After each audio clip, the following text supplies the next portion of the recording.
All right, everybody, welcome back. I'm so excited for this deep dive because we're looking at something I know a lot of you probably saw. Yeah, this was huge online. It really was. Like Yeah, it blew up everywhere. MrBeast giving an entire Ugandan village a year's salary. Just handed it it out. was quite the spectacle. It was. And, my first reaction was honestly, okay, this is for clicks, right? Hmm. But then, You start to look deeper. exactly. So we went and did the research, and this is more than just a stunt. There's real impact here, so let's dive in. All right, so stepping back a bit, what Mr. Beast actually did was participate in a fascinating economic experiment. It's called unconditional cash transfers. Okay, yeah, I was going to ask about that. So that's basically giving people money, no strings attached. Exactly. And the idea is it gives them the freedom to make their own choices, to invest in what they need most. So it's not like targeted aid for, a well or a school. Right. It's more about empowering the entire community with resources and trusting them to make the best decisions. Interesting. So what happened after MrBeast handed out all this money? Like, what were the immediate changes? Well, the most obvious was a massive boost in economic activity. Think about it. Suddenly, everyone has capital to spend. Yeah, makes sense. Did it just get, like, frittered away, though? Actually, no. There's a common misconception about people in poverty that they can't manage money. Oh, interesting. But what we saw in this village completely debunks that myth. Families invested in businesses, they expanded agriculture, even boosted things like livestock farming. Okay, so hold on. You're saying this actually created sustainable growth. Absolutely. It wasn't just a temporary sugar rush. It created jobs, strengthened the local economy, and really shifted the entire financial landscape of the village. That's wild. And I think one of the things that makes the MrBeast video so powerful is that it isn't just some dry economic report. Like, we actually see these individual stories. Oh, absolutely. The human element is crucial. Like, remember Ruth? She used the money to open a school. Such an inspiring story. Finally, kids in her community have access to education, all thanks to this grant. And then there's Muma. Her dream was to run a pharmacy. And boom, suddenly she's got the capital to make it happen.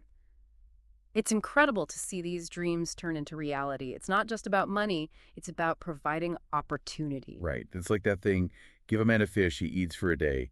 Teach a man to fish, he eats for a lifetime. Exactly. But this is even more than that. This is saying, here's the resources, now build your own fishing boat. Start a whole fishing industry. Whoa. Yeah, that's a great way to put it. It's like unlocking this incredible potential that was already there. Yeah. But something I keep coming back to is just the sheer scale of this. Like, imagine if everyone in your community suddenly had access to this kind of resource. It's mind-boggling, isn't it? What problems could we solve? What innovations would emerge? It really makes you think. Totally. And one thing that struck me as really important was how much emphasis was placed on choice. Like, these villagers weren't told how to spend the money Yes, that's such a crucial point.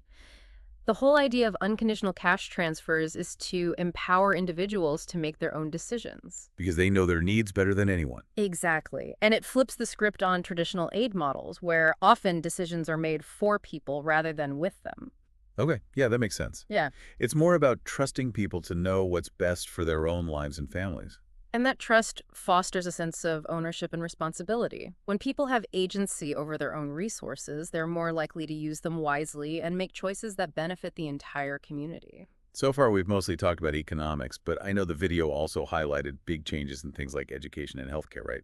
Oh, absolutely. The effects were widespread. For example, families who couldn't afford school fees before were suddenly able to prioritize education. Wow, so it wasn't just about businesses booming. It was about giving kids a future they never thought possible. Exactly. And the long-term impact of that is huge. We're talking about breaking cycles of poverty and investing in human capital for generations to come. And with more financial stability comes better access to healthcare too, right? Right. Families could afford preventative care, treatment for illnesses, even just having enough nutritious food. So it's a healthier community overall. Exactly. This experiment really challenges us to rethink traditional approaches to development and aid. Instead of focusing on isolated projects, maybe we should be looking at ways to empower people holistically. Yeah, like why treat the symptoms when you can address the root causes? Exactly. And that's what makes this initiative so compelling. It's not just a handout, it's a hand up. It tackles the root causes of poverty by providing a foundation for sustainable long-term growth. All right, so this was amazing to see, but this was a one-time grant, right? Yeah. Like, what happens next? Is it sustainable? That's the million-dollar question. And Mr. Beast actually addresses that directly in the video. It ends with a powerful call to action. Oh, yeah, I remember that. He was urging viewers to support organizations doing similar work. Right.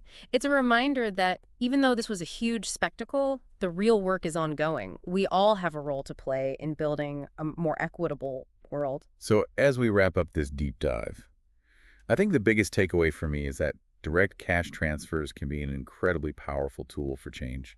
I completely agree. And I think it's important to remember that it's not just about charity. It's about investing in human potential and recognizing the extraordinary capacity that exists within every community. That's a great point to end on.